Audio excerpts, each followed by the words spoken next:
Hi there, welcome to iTWireTV.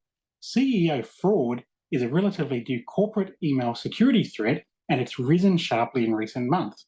These CEO fraud scams target or impersonate CEOs, CFOs, or other C-level executives. Here to tell us more is Alex Tilley, Head of Threat Intelligence for APAC at Secureworks. Thank you, Alex, for your time. No worries, David. Thank you very much yourself. Well, Alex, I guess let's get straight into it. What is Mm. CEO fraud? Yeah, I mean, CEO fraud is sort of one of under the umbrella of what we call business email compromise. So that's the umbrella term, which is really the idea is to use sort of a trust relationship and maybe a credential to either alter an invoice or get someone to, commit a contract for you or steal some money and that sort of stuff. So it's around theft from corporations.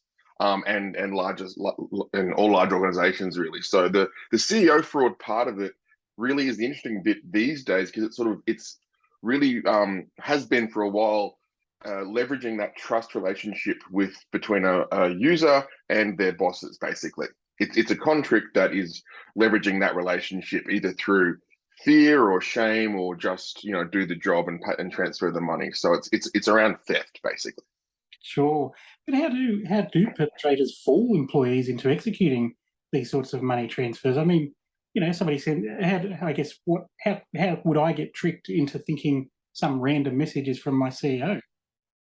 It's a really interesting one because we see it going on now. It's been going on for years. It's really is it's the latest iteration of what started out as the Nigerian prince scams and the Spanish lottery scams and those sort of things back in the olden days. So these days, it's what we like to call sort of full spectrum criminality, if that makes sense. It's faxes, emails, stolen credentials, altering invoices, contracts on people, straight out threats and everything in between. It's one of those situations where the criminals have been doing this for so long now and they're so good at it that it's hard to sort of identify exactly what an individual instance is. It's all kinds of tricks, and with the aim of in the end stealing the money. Sure. Is it always about money, or could there be other things that the scammers are after? In my experience, it's mostly about money. It genuinely can. It could be around stealing PII or stealing some sort of widget information or something like that from an organization. But mostly, when we talk about CEO fraud and business email compromise, it's definitely geared towards that financial theft. Sure. Okay. And can you give, I mean, you did say there were many, many different ways, but I guess could you give an example of how a business email compromise might be carried out? Oh, for sure. So one example of a business email compromise that was happening in Australia, sort of in the early COVID days, and but also pre-COVID, was I think everyone sort of saw the MasterChef person getting fleeced via real estate deals, and that was a big one at the time because what was happening was these criminals would be getting a credential for a real estate company or a conveyancing law firm or some sort of someone involved in a real estate deal, and basically using that credential to alter the invoices or alter the payment instructions that were being sent to the victim so that house deposits, No. balances of accounts, etc., will be sent to the wrong place to the criminal. So using a technical means, which was accessing a mailbox, using a stolen credential, to then just say, hey, we've now changed banks. We're now with this bank and not that bank. Please send your house deposit to here. And that was incredibly successful for a long time. Wow, that'd be gutting. Imagine paying your house deposit and then the bank tells you haven't paid your loan. It'd be awful, wouldn't it? Oh, it was completely terrible. And what was interesting was I talked about that a fair bit with real estate institutes around Australia. And when I start talking about it and say, hey, this is a scam that's going on, this is a threat to your business, you need to be aware of it. The amount of hands that go up that say, hey, yes, my business was affected by this, or we had to, do an insurance claim to get someone's $80,000 back. It's quite staggering the sheer breadth of this crime. Yeah. Do you have an approximate figure on how much this sort of fraud and business email compromise is actually worth to criminals? What scale are we It's talking? it's Yeah, it's a really interesting one because so the best figure that we have is out of the FBI in the US, which was last year. American businesses lost $43 billion to this type of Oh, scam, is what the FBI's numbers are saying. In Australia, it's a hard one. I personally think that there's a problem with underreporting. There's an awful lot of shame attached to this. Like I fell for a scam. I've been a victim. I might not tell anyone. So I think that even though the best number that we have is 43 billion, I think the real number sort of globally is astronomical, because it's such a broad crime type, if that makes sense. There's so many different ways that this crime is carried out, and this umbrella that sort of says, okay, well, I'm stealing money from a company using one of these means, really does sort of cover an awful lot of different crimes. Yeah, no, that's true. And that's shocking, that real estate example. And what you say, shame, I can imagine you're right. A lot of people wouldn't want to admit to that. They Well, disqualify. yeah, and it's what I found from talking about this with people, and is that they various different sectors weren't ready for them to be targeted, if that makes sense. So this particular type of scam has been rife in construction, basically any sort of industry that pays a lot of invoices or transfers a lot of money, if that makes sense, is sort of a valid target for this. And I think when it first started hitting the real estate areas, they just weren't ready, that they could be targeted. And I think there was a really steep learning curve there around, oh Lord, we're now we're now victims of this, and our clients' money is on the line here, which is then also our business existence is on the line. So I think there was a really sharp learning curve, and they did learn really well. I'm not at all bashing them. They learned really well, but I think unless you're prepared for this type of thing to come at you, it does take a bit of a short, sharp shock to get you to increase your security a bit. Yeah, that's true. So, I mean, you mentioned that companies that pay a lot of invoices, things like that. So we're not just talking about spammers who just mass fire emails and hope that some of them land. We're talking about really targeted things, aren't we? So how do they? Yeah, I guess what research or reconnaissance is going into finding these targets, and how do the scammers then make contact? Yeah, so what if we sort of talk about more of the CEO fraud bit, where they're using the CEO or the CFO's name in vain, as it were, as the target, as the source of the attack. Things like LinkedIn, Facebook, etc., are all really, really good for that. And I would think that most of your viewers here, if you went onto LinkedIn and put in your company name and then CEO, you could find that out. And then I think if you put in your company name and then accounts payable or accounting department or that sort of thing, you could find a valid victim there. And what's also happening is, if they're not doing the reconnaissance based on individuals, it's about what credentials are available to them, if that makes sense. They're sort of going out saying, hey, I'm committing frauds against real estate companies in Australia or law firms in Australia. Who's got a credential for this law firm that they've stolen at some point? I'll give you $5,000 for it, or whatever the going rate is. And then just using that to then say, okay, well, now I've got a toehold into that company. Now I can use that toehold to find the right people here to start doing these frauds, to start altering invoices and looking for transactions that are upcoming and that sort of thing. So it's, as I said up top, it's all at once. It's full spectrum criminality all the time. So there's a million ways to skin this cat, and unfortunately, the crooks are really good at it, and they've been doing it for a long time. So it's about awareness, and about, which is one of the reasons why I'm so happy to be talking to you today. It's just about getting that awareness out there that says that, hey, you might want to look into your policies around transferring money, around changing vendor agreements, that sort of stuff, because people are after your money. Yeah, definitely. And so, I mean, so what you say about the information being out there is so true. LinkedIn, companies' websites, all sorts of directories. But let's say you're the CEO and I'm accounts payable.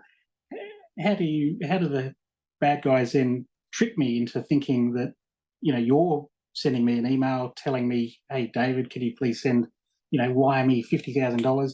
I guess how do people get fooled? Yeah, well, I mean, one of the most interesting ways is using things like WhatsApp, and setting up a WhatsApp account in the name of your CEO or your CFO or some sort of person of importance to your business. And what we've seen them doing is using the LinkedIn profile picture as the WhatsApp Yeah. avatar Yes. picture, if that makes sense. And just hitting up and saying, hey, you're very important to the business. We're going to be doing a merger, or we need to onboard this new client, or some sort of financial transaction. But it does come down to using human tricks, because it's about manipulating a person. In that example, it's about saying to this person, hi, I'm important, you're important to me, only you can do this. please can you start this transaction for me, and here's what the way to do it. And of course there's all manner of things involved in that with fake lawyers and documents and all kinds of things, but it really is just a straight up human trick of let's convince this person to carry out this action. And I also, unfortunately, as I said a couple of times, it's full spectrum criminality. One thing that I do find that works is the old Simpsons gag of the wallet inspector. Hi, wallet inspector, can I look at your wallet for a second? That works. We've seen it where no one has even said, hi, I'm the CEO, or hi, I'm the CFO. It's just been, hi, can you transfer $30,000 to this account? And the person does it because that's their job. Their job is to transfer the money. So even, it can be really, really elaborate con schemes and, using of, malware and all kinds of technical means and con schemes, all the way down to, hi, please give me some money. Everything in the middle does work, and it's one of those situations where it's very hard for businesses to be prepared for this because they're going to come at so many different ways. Yes, no, it's so true. That makes a lot of sense. And I mean, I think you mentioned before as well, stealing accounts. So not only setting up social media, but even just compromising an account, and you're sending it from the legitimate mailbox as well. 100%. And I think one of the things that we like to tell people to do is one of the few technical means that you can have to help yourself as a business is to review Outlook inbox rules, because there's a lot of rules being set up. So they'll in that instance, they'll have an account credential and they'll log in, and please use two-factor on your Outlook. It's freely available. Microsoft Authenticator is great, but use two-factor. But if you don't, they can log into your Outlook, your Exchange account, and they'll set up inbox rules where they'll start taking all of your email, or they'll wait for an email to arrive with a word like invoice or account due or some sort of financial thing, and they'll steal that email using an inbox rule. And oftentimes they're very easy to see. You just have to go looking for them. So for your viewers, definitely I would be doing some sort of audit regularly of the inbox rules in your organization and seeing that this hasn't been one set up by a bad person. Yeah, that's fantastic. No, that's been great overview. I mean, I guess, do you have any other tips? I mean, getting to the solution, do you have any other tips of how we can overcome issues with user behavior, we can prevent CEO fraud, or even what companies can be doing to improve employee security awareness? Yeah, so there's a few interesting ones. So I would say definitely in the instance of inbox rule alteration, definitely auditing inbox rules. Another one though is the culture of an organization. And by that I mean, if you think about it as a when, not if, that we're going to get defrauded. At some point, someone's going to steal money from our company, right? There's going to be maybe a mistake made, or an oversight, or a full-on hack, or some method. But I think the culture of the organization for that person who was the end victim to put their hand up and say, "Hi, something bad happened. Either I messed up, or something happened. Somehow I've lost us $50,000, $100,000, whatever like that." Because the recovery time to get that money back is not a long period of time. Like a swift recovery is only 24, 48 hours if you're lucky. So I think having the company have that, because what we see oftentimes is people will act on it if they're the ones being fooled, if they're being scammed, or they're having a con trick played on them, they'll make the transaction, and then a little bit later on they'll be like, hey, wait a minute, that was weird. Maybe that wasn't right. I'm not sure.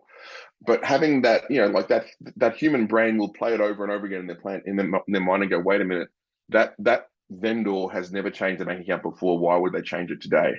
In that instance, and have the corporate culture to say, put your hand up and say, hi, I think something weird just happened, and not have any sort of repudiation or anything against them. Because I think a lot of times, especially when they're dealing with, in the case of a CEO fraud where someone's impersonating the CEO, there's a lot of fear and shame and guilt that comes with it. And I think having that ability to say, I got scammed, we need to act on this as fast as possible, I think that's one of the biggest ones for organizations. There's a non-technical control. That's just a pure culture thing. Yeah, no, definitely, that's true. And culture starts at the top. You're right. That's something that executives can be doing to help their company straight away. Yeah, and I think what's interesting is especially in the world of where the CEO impersonation is part of the scam, because again, there's many different ways to do it. But if we are using sort of C-level impersonation, C-levels don't like to be a part of the scam, if that makes sense. No one likes to be the person whose name was used in vain, as it were. So I think, yeah, that culture starting at the top that says, hey, I will never ask you to do this. So we have to change that. So the bad guy has to change their attack. They can't do a straight impersonation. They have to use a stolen credential or a piece of malware or something like that. But at least just sort of saying, hey, I, as your CFO, will never ask you to just transfer money to someone. Let's just set that baseline. Yep. And then we can start to build our project from there. Sure. Excellent. No, that's wonderful. That's a great non-technical thing. What about, because you've mentioned, we should review processes for how, a supplier changes their bank account or whatever. I guess are there other processes, control processes that can be put in place as well to help safeguard? Yeah, it's a hard one because it depends on how many. If we say, and again, I am sort of using many different types of scam here, but they all sort of fall under the same umbrella. But if we use the type of scam where someone will alter an invoice or change a payee, that in that instance, it depends on how many payees or invoices the company pays. And some accounts payable can pay an awful lot of invoices in a day. So to say, the basic advice is if someone says, hi, can we change our invoice or change our bank account, is to call them. But that's can be hard at scale. Use some sort of out of band mechanism. But I think genuinely for many of these attacks, if we're talking about the invoice alteration or the inbox rules and that type of scam and BEC, for many of these attacks, putting in multi-factor on that gateway can help you. Because if we're thinking about having a stolen credential that could have been stolen years ago, and we just don't have a password changing policy in our organization or something like that. So, and we see that an awful lot where it's like, yeah, the account they got into hadn't been changed in 2 years. Yeah, yes. So it's, the password hasn't been changed in 2 years. So it's like, okay, well, if we accept that that's maybe a reality of our processes, I would say definitely change your passwords. But if we can accept that long-lived passwords are a reality, definitely putting in that multi-factor authentication so that you have to use an authenticator app or you have to use one of those rolling codes or something is at a baseline what you have to do for as a business these days. And yes, in the olden days, they were quite intrusive and quite hard to use and, really sort of slowed down the user experience. But now they're actually pretty seamless. Like they work quite well these days. So, but I think, I often say that I think if we're relying on a password, we've got really big problems because there has to be more than just a password because you need to accept that the password is gone and add layered security on top of that. Yeah, no, definitely true. And, one thing I hear is that organized crime is, we're talking about the mob and the mafia and people like that, aren't we? It's not just, a bored person in their home who thinks I might try and send some fake emails. We're really talking about people who are doing this for a living, really, aren't we? Oh, it's proper crooks. Like if you look at that number from the FBI, $43 billion in the US alone, like that's not amateurs. That's proper crooks making proper money because not to go into the mechanics of crime too much, but to be able to move that amount of money around the world in individual transactions and to actually get that money into your pocket as a criminal, that takes real infrastructure and a real criminal setup. So yeah, we're not talking about chump change. It's a serious crime with serious criminals doing it. Yeah, and so as a result, as a consequence, I guess we've got people who, they're making it their business to trick people. It's not just somebody having a chance. We're talking about people who are really, really investing all their time and all their skills. If we think about, our job and how hopefully we're good at our job, I guess, the crooks are doing the same. They're working hard at their own professional development, if you can call it that way, about being better crooks. Oh, spot on, mate. Yeah. Spot on. And that's one of the things that I think we don't really take seriously enough is that you don't get this good at crime without doing it for a long time. Yeah. And by doing it for a long time, I've sort of mentioned many different ways that BEC and CEO fraud is carried out today. But I think I hope that that's sort of getting across the message of they've got a big bag of tricks.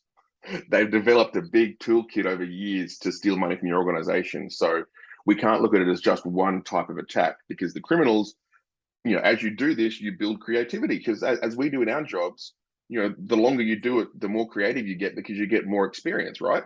And the criminals are the same way, which is why there's so many different aspects of this crime type, because it is genuinely born out of 20, 30, 50 years experience of, scamming people and then moving towards using technical means now. It's wild. Sure is. Wow. Yes. So at a minimum, you'd suggest that companies need to make sure they've got a culture, an open culture of trust and people being able to admit to mistakes and without fear.